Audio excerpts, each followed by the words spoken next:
అది ఫిబ్రవరి 28, 2026. Israel ఇరాన్పై missile launch చేసి Iran supreme leader అయిన ఆయతుల్లా అలీ ఖామ్నెయీని చంపేసింది. ఒక దేశానికి సుప్రీం లీడర్ అంటే ఆ దేశానికి హార్ట్. ఆ మనిషి చుట్టూ ఉండే సెక్యూరిటీ అంటే వరల్డ్లో మోస్ట్ పవర్ఫుల్ షీల్డ్. కానీ ఇజ్రాయెల్ ఒక ఇంపాసిబుల్ని పాసిబుల్ చేసింది. ఎలా? దీని వెనుక ఒక రహస్యం ఉంది. ఇయర్స్గా ప్లాన్ చేసిన ఒక సైలెంట్ ఆపరేషన్. మీకు తెలుసా ఇరాన్ సుప్రీం లీడర్ సెక్యూరిటీ ఎలా ఉంటుందో? థౌజండ్స్ ఆఫ్ గార్డ్స్ 24/7 చుట్టూ ఉంటారు. అండర్ గ్రౌండ్ బంకర్స్ న్యూక్లియర్ ప్రూఫ్తో ఉంటాయి. Movement completely secret. GPS jammers యాక్టివ్గా ఉంటాయి. కమ్యూనికేషన్ ఎన్క్రిప్టెడ్ ఆఫ్లైన్ ప్రోటోకాల్స్లో ఉంటుంది. ఒక బుల్లెట్ కూడా రీచ్ అవ్వడం ఇంపాసిబుల్ అని వరల్డ్ అనుకుంది. కానీ ఇజ్రాయెల్ ఆ లొకేషన్ ఎగ్జాక్ట్గా తెలిసింది. ఎలా తెలిసింది? ఇంటెలిజెన్స్ రిపోర్ట్స్ ఏమంటున్నాయంటే ఇజ్రాయెల్ సైబర్ యూనిట్ ఇరాన్లో ఉన్న సీసీటీవీ కెమెరాస్ని చాలా రోజుల నుంచి సైలెంట్గా హ్యాక్ చేసింది. మంత్స్ కాదు, ఇయర్స్గా ఆ కెమెరాస్ అబ్జర్వ్ చేశారు. లీడర్ ఎక్కడ మూవ్ అవుతున్నాడు, ఎక్కడ మీటింగ్స్ అటెండ్ అవుతున్నాడు, సెక్యూరిటీ ప్యాటర్న్స్ ఏంటి. ఒక కెమెరా కూడా సస్పీషియస్గా బిహేవ్ చేయలేదు. నార్మల్గా రికార్డ్ అవుతూనే ఉంది. కానీ ఆ ఫుటేజ్ స్ట్రైట్గా ఇజ్రాయెల్కి వెళ్తుంది. అన్నీ గేదర్ చేశారు, ప్యాటర్న్ ఐడెంటిఫై చేశారు.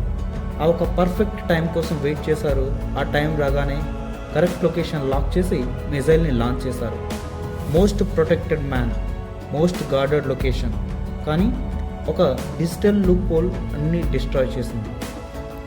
ఒక్కసారి ఊహించండి, మీ ఇంటి బయట మీరు పెట్టిన సీసీటీవీ కెమెరా మీ పిల్లలు ఎప్పుడు బయటకు వెళ్తున్నారు, మీరు ఎప్పుడు ఇంటికి వస్తున్నారు, మీ ఇంటి ముందు ఎవరు వస్తున్నారు, ఈ మొత్తం ఫుటేజ్ మీకే కాకుండా ఇంకెవరెవరో చూస్తున్నారని తెలిస్తే 2026లో ఇండియా ప్రభుత్వం ఒక షాకింగ్ డెసిషన్ తీసుకుంది.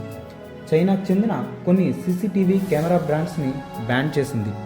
కానీ అసలు ప్రశ్న, ఆ కెమెరాస్ నిజంగానే స్పై చేస్తున్నాయా? ఈ వీడియో చివరి వరకు చూస్తే మీ ఇంట్లో ఉన్న సీసీటీవీ సేఫా కాదా? కొత్త కెమెరా కొనాలంటే ఏది కొనాలి? మరి ప్రభుత్వం ఎందుకు ఇంత పెద్ద స్టెప్ తీసుకుంది? అన్నీ క్లియర్గా అర్థమవుతాయి. గత 10 సంవత్సరాల్లో సీసీటీవీ కెమెరాస్ని మన జీవితంలో భాగమైపోయాయి. ఇంటి కోసం, షాప్ కోసం, ఆఫీస్ కోసం, అపార్ట్మెంట్ కోసం, ఇలా ఎక్కడ చూసినా కెమెరాస్. కానీ చాలామందికి తెలియని విషయం ఏంటంటే ఇప్పటి కెమెరాస్ కేవలం వీడియో రికార్డ్ చేయవు, ఇంటర్నెట్కి కనెక్ట్ అవుతాయి, మొబైల్ యాప్ ద్వారా లైవ్ ఫుటేజ్ చూపిస్తాయి, క్లౌడ్ స్టోరేజ్కి వీడియోస్ అప్లోడ్ చేస్తాయి, రిమోట్ యాక్సెస్ కూడా ఇస్తాయి. అంటే కెమెరా ఒక చిన్న కంప్యూటర్ లాంటిది. కంప్యూటర్ హ్యాక్ అయితే ఎలా ప్రమాదమో కెమెరా హ్యాక్ అయినా అదే ప్రమాదం. 2026 ఏప్రిల్ 1 నుంచి ఇండియా ఒక కొత్త రూల్ తీసుకొచ్చింది. ఇకపై ఇండియాలో అమ్మే సర్వేలెన్స్ కెమెరాస్ అన్నీ సెక్యూరిటీ సర్టిఫికేషన్ పొందాలి. ఈ సర్టిఫికేషన్ పేరు STQC. ఈ టెస్ట్లో ప్రభుత్వం ఏం చూస్తుంది? కెమెరా చిప్ ఎవరిది, ఫర్మ్వేర్ ఎవరు డెవలప్ చేశారు, హిడెన్ వల్నరబిలిటీస్ ఉన్నాయా, రిమోట్ యాక్సెస్ లూప్ హోల్స్ ఉన్నాయా, డేటా ఎక్కడికి వెళ్తుంది అని ఇలా అన్నీ పరీక్షిస్తారు. చాలా చైనీస్ బ్రాండ్స్ ఈ రిక్వైర్మెంట్స్ని కంప్లై చేయలేకపోయాయి. దీంతో వాటి ప్రోడక్ట్స్ మార్కెట్ నుంచి డిసప్పియర్ అవుతున్నాయి. ఇప్పుడు ఒక స్కారీ క్వశ్చన్, కంప్యూటర్ హ్యాక్ అయితే ఏం జరుగుతుంది? కెమెరా హ్యాక్ అయితే ఏం జరుగుతుంది? మీ ఇంట్లో ఎవరున్నారు, ఎప్పుడు బయటకు వెళ్తారు, ఎప్పుడు ఇంట్లో ఎవరు ఉండరు, ఈ సమాచారం క్రిమినల్స్కి దొరికితే? అందుకే ప్రపంచంలోని అనేక దేశాలు సెన్సిటివ్ లొకేషన్స్లో ఫారెన్ సర్వేలెన్స్ ఎక్విప్మెంట్స్ వాడటంపై రిస్ట్రిక్షన్స్ పెట్టాయి. నేషనల్ సెక్యూరిటీ అంటే కేవలం ఆర్మీ కాదు, డేటా కూడా, ఇన్ఫర్మేషన్ కూడా, సర్వేలెన్స్ కూడా. ఇప్పుడు మిడిల్ క్లాస్కి సంబంధించిన ప్రశ్న, ఈ బ్యాన్ వల్ల మనకు ఏమవుతుంది? ఫస్ట్ ఇంపాక్ట్, వాటి కాస్ట్. చైనీస్ కెమెరాస్ చాలా చీప్గా ఉండేవి, అందుకే ఎక్కువ మంది వాటిని కొనేవారు. కొత్త సర్టిఫైడ్ కెమెరాస్ కొంచెం కాస్ట్లీ కావచ్చు, కానీ గుడ్ న్యూస్ ఏంటంటే మార్కెట్లో ఆల్టర్నేటివ్స్ ఉన్నాయి, ఇండియన్ బ్రాండ్స్ ఉన్నాయి, సర్టిఫైడ్ ప్రొడక్ట్స్ ఉన్నాయి, ఆప్షన్స్కి కొరత లేదు. ఇప్పుడు చాలా ఇంపార్టెంట్ పాయింట్ ఏంటంటే మీ కెమెరా సేఫా కాదా ఎలా తెలుసుకోవాలి? దానికోసం ఫస్ట్ కెమెరా బ్రాండ్ చెక్ చేయండి. డిఫాల్ట్ పాస్వర్డ్ ఇంకా ఉంటే వెంటనే మార్చండి. ఫర్మ్వేర్ అప్డేట్ చేయండి.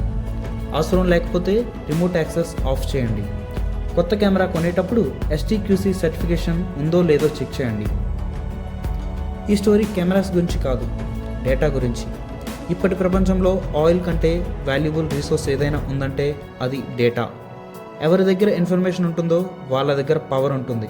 మీ ఇంట్లో ఏ బ్రాండ్ సీసీటీవీ కెమెరా ఉంది? కామెంట్లో రాయండి. ఈ వీడియో యూస్ఫుల్ అనిపిస్తే లైక్ చేయండి. ఇలాంటి బిజినెస్, టెక్నాలజీ స్టోరీస్ కోసం మన ఛానల్ని సబ్స్క్రైబ్ చేయండి. మళ్ళీ కలుద్దాం మరో ఇంట్రెస్టింగ్ స్టోరీతో.